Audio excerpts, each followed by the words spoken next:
Welcome back to the City Current Radio Show. I'm your host, Jeremy Park, once again coming from our live home studios because we want to make sure that all of you are safe and healthy. So I'm in my home. Our next guest is there in his home. If you're watching on the video screens, you can see him on the video as well. But we're joined by our good friend, Sridhar Sunkara. He is the CEO of eBiz Solutions and also ThinkProxi. He's in the tech space, but he's also someone that has a wealth of knowledge on how we can grow and take this opportunity to expand, but also to leverage technology to still stay connected and conduct business. So Sridhar, how are you doing? I'm doing great. Thank So you for let's having start me. out. You've been on the show many times. You're a partner in cityCURRENT. You help us do all of our technology. And so share, just for context, and then we'll dive in, share a little bit about eBiz Solutions, ThinkProxi, the business side of everything you do. We'll start there and then we'll kind of carry that conversation forward. Sure. On eBiz Solutions, we are a technology consulting and implementation and innovation company. So we help companies understand what digital transformation is, right? And how do you be prepared for emerging technologies, or, for example, for things like crisis like now, right? So how could companies be prepared, and how can you leverage your digital platform so that you don't see a huge impact on things like this right now? And then we only not only tell them the consulting, but also help them implement those technologies and help guide through companies to reach their digital potential.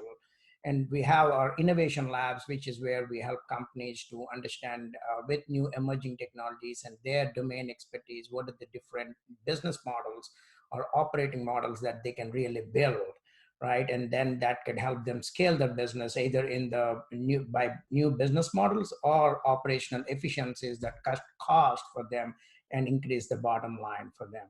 So that's on the eBiz side. And on the ThinkProxi again came out of eBiz labs, from their innovation labs, which is focused completely on location-based intelligence.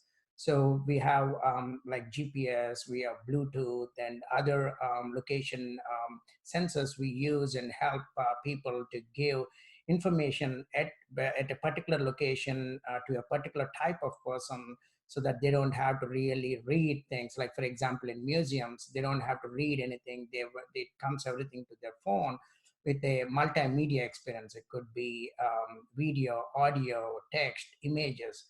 So, but also they can carry it with them. So it's like bring your own device and get a better experience. It's best of both worlds. It's a physical and digital world combined together.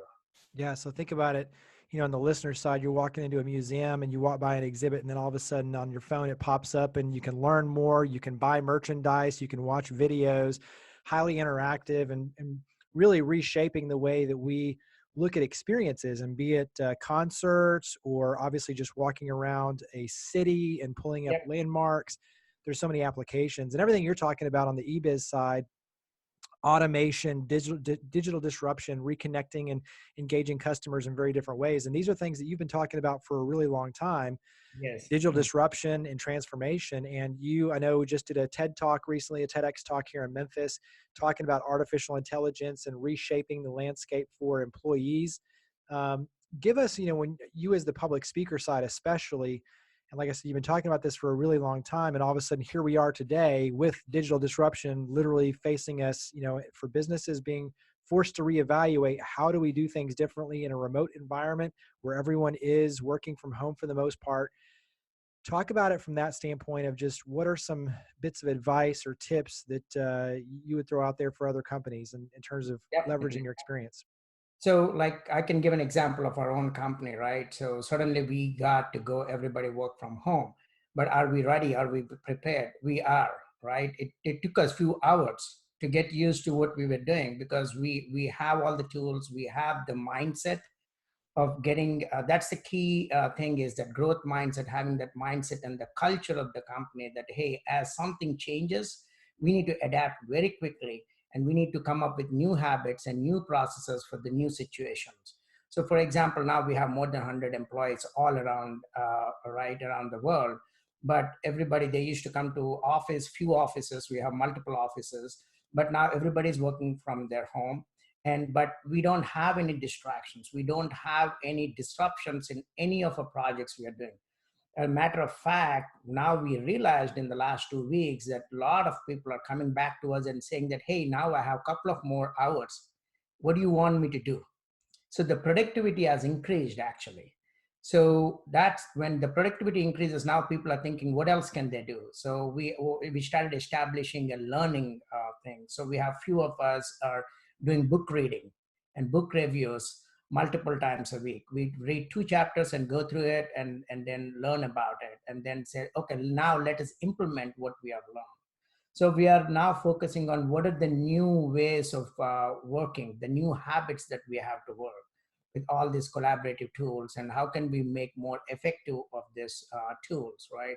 So that's one of the things I go through this all the time is people are scared about their digital transformation. They always tell, right, hey, we can't do it, and our people are not ready for it. And look at today, everybody's working from home.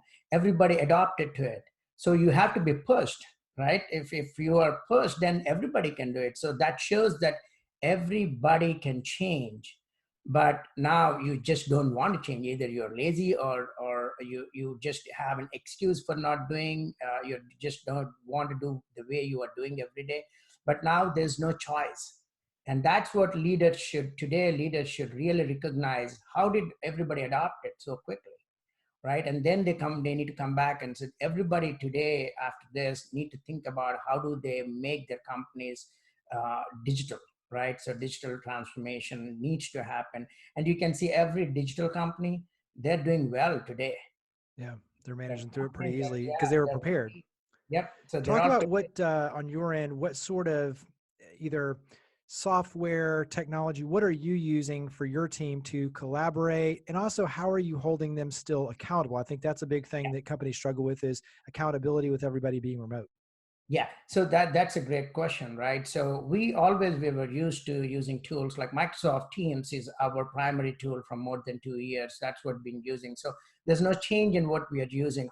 But also we have backups. So we also have WebEx. We also have Zoom. So we also have backups in case if there's a lot of network bandwidth that's happening right now that's taking over. So we use that. And like you said, the biggest thing is here is a time where we can evaluate our employees to see if they're interested or if they're determined to get things done. So there are two things. The people that are interested, yeah, they want to get a project done, but they always find excuses for not getting it done. They might say, hey, I couldn't meet my team leader, or I couldn't get hold of the client. Now we can see the determination that people have. Those kind of employees are ones, they will get it done somehow, right? They will take the initiative of getting it done, reaching out people middle of the night, whatever, they will get it done. So we are now identifying those people and seeing that, okay, how do we make them improve, that they need to get into this side of it now because it's going to be more remote, and how can we really resolve those issues. But we just came across very few, but we are still tracking it. It's just only 2 weeks. So that's one thing. But our job mantra in our across the board in our company is get your job done. That's the, and what does that mean is be prepared for whatever happens, but you still need to get your job done, right? Yeah. So that means no excuses, get it done, whatever it takes, get it done.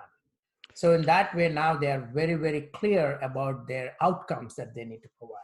Well, and you're empowering them too, is to be flexible on Yeah. whatever that takes. And obviously, kind of putting the power back in them, just saying, we need it done. And in some cases, you might have to pivot or be flexible or try different things. But at the end of the day, we're accountable to still move forward.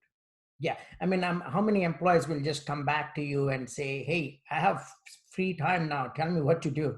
Yeah, I that's pretty mean, remarkable on you your don't end, the have fact that that, they're right? that So engaged. Yeah. yeah, that is the culture we are trying to bring. And now at this, and this way we are able to figure out that's what really working, that's really working. And so we're going to step up into the growth mindset culture more.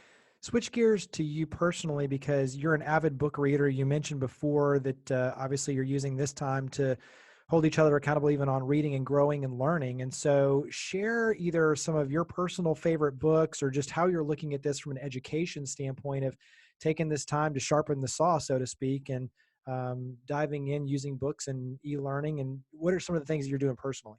Yeah, some of the things what we're doing right now is because some of the people have said that they want to read books. So I thought like, let's read it together. The books I've already read and it could be easy. So one of the book we are reading is Jobs to Be Done, right? How do you approach a problem from what is the job that they're trying to accomplish, not by ideas. We don't want a bunch of people sit and say, oh, that is the problem people are trying to resolve. And you come up with the idea storming and then the failure rate is high. But if you go and look at a person, what is it they're trying to accomplish, right? From that angle. So that book creates a framework of that. So we are going through that. And then I was reading the AI superpowers. So who are the superpowers now, especially after this is going to be much more relevant is AI China or US, right? Those are the two superpowers. But what is the implementation? How is China implementing AI versus how United States is implementing AI? And I'm again reading back Hit Refresh. That's Microsoft CEO Satya Nadella is very, very good on empathy and how can you turn around with the growth mindset. And again, Growth Mindset by Carol Dweck. I'm refreshing her book, which really helped me when I read last year to really change my company, how it's working. So, I mean, I'm doing a lot of refreshing the books. Have read already, and one more new book I started reading and just finished. It's called "What's Your Problem." It's again just like Jobs to Be Done, but how do you reframe a problem and make sure that you are actually providing solution to the right problem. So, and I mean, one of the examples that they have there is about lift, the elevator problem. A lot of people must have heard, like elevator that's people are complaining it's going slow, and and then but then the immediate solution people think is, okay, let's put a bigger, like better motor and make it faster, or put a new elevator. But then the management just decided, okay, instead of that, why don't we just, the focus is, they shifted the focus, right? They reframed it by thinking, what is it? Okay, people don't like to wait. That was the focus. So what can we do about it? Let's put mirrors outside near the elevators. So people are indulged in looking at themselves in the mirror. They don't even think that it's going slow. So now how do you reframe it? Like, what is the real problem that we are trying to solve? So things like that would really help people to understand. At, at, at some point, they all become more like subconsciously, we need to ask them questions. It's not going to be a big framework, but helping our company and people understand how do you really reframe problems. So you're not just listening to somebody's problem, but also ability to ask them the right questions, then they realize whether they're solving the right problem or not.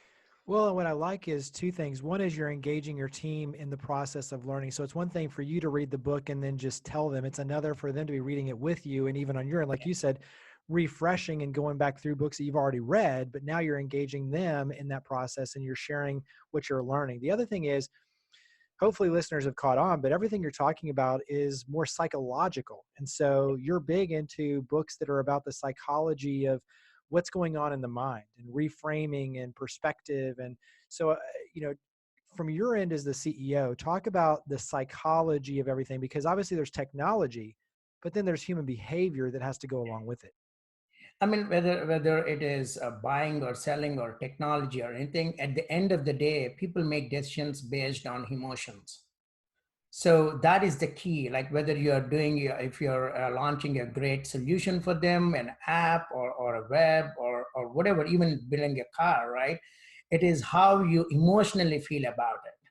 And somebody looks at a Tesla, and there could be another car company that comes out, but the emotion that attached that Tesla has, that you really want to buy a Tesla, right? So that's what we try to do. Is the end of the day, how can we make them emotionally move, right? What are the emotional factors that impact the decision? So when we do the jobs to be done, for example, we have a main function to be done, and there are a lot of related jobs that needs to be done, but also there are emotional jobs that people will want it to done, but also they have social jobs, which is they might want to say, hey, I want to show my Tesla car, or I want to show my new app, or I want to show my new house or new couch. And how are we helping them have a tool that will help them do that social thing, right? So they can quickly take a picture and probably do it. That's what Instagram and like some of the social platforms help people to do, is giving that social jobs that they can do the social jobs easily. So, two last questions. One is, what would your words of encouragement be for everyone right now who's listening or watching in terms of using this time? Obviously, it's forced time, but how can we use this time to, instead of being discouraged, be encouraged and learn and move forward? I mean, from a leadership perspective, I think this is the best time ever had. I mean, even though we have uncertainty for the business, but this is best time you have you are not distracted so much, but you are completely focused on how can we rebuild the company, how can we come up with new models, and totally focused on that, and also engaging our clients, but also engaging our staff, right? And my other management team and other founders. And I think after this, I feel like probably every year I need a week, at least a week, that cut off from everything like this, just be at one place and then focus. And you can get a lot more things done. Right now, I see that there is so much productivity that I can do today than I was doing earlier. So this also tells the time management and how to do. And also, I'm stuck here. I'm not even going into the house, rest of the house. So I put I got this a tool of music that gives, it's actually a meditation app, but I'm using it for focusing. So I put okay, if I want to get my emails done, I'm going to put 20 minutes and I put that music and I don't look at anything else other than the emails till the music starts. Then I figured out, okay, I'm going to read for an hour. Then I put that music and then I read for an hour. And I'm not, even if something is just, I'm not even moving, I'm completely focusing on. So I got into creative mode of creating new tools that help me to focus. And then I'm saying, okay, after this is done, I'm going to get out of the room and moving everything and then going into the room and trying to focus on other things and getting a house cleaned. I think we can't clean any more than this. I think we have done enough right now. Hey, but So, your point, being productive, and I like the idea too of using the music as a cue and finding different ways to be more productive. And like you said, you can come out of this and you can take all these things that we're learning and apply them so that you can be even more efficient and productive once we come out of this and regain our normalcy. yeah, I Wrap think, up and tell everyone where we can yeah, go to learn more, to follow you. I know you're on social media, obviously your company. So where all do we go? Website, social media, tell everyone where yeah. to go. Our website is thinkebiz.net, and then the other one is ThinkProxi with an I at the end.com. So that are my websites, and I can be found on any of the handles with SS Sunkara is my handle. But one thing I can tell, everybody will come wiser and stronger out of this crisis because this is the time where everybody is thinking. Nobody has stopped thinking because we are thinking more than what we used to think before. Yep, very true. Well, Sridhar, thank you for all you do, buddy. Greatly appreciate you coming on the show. Thank you. All right. Thank you for having me. All right. Be safe.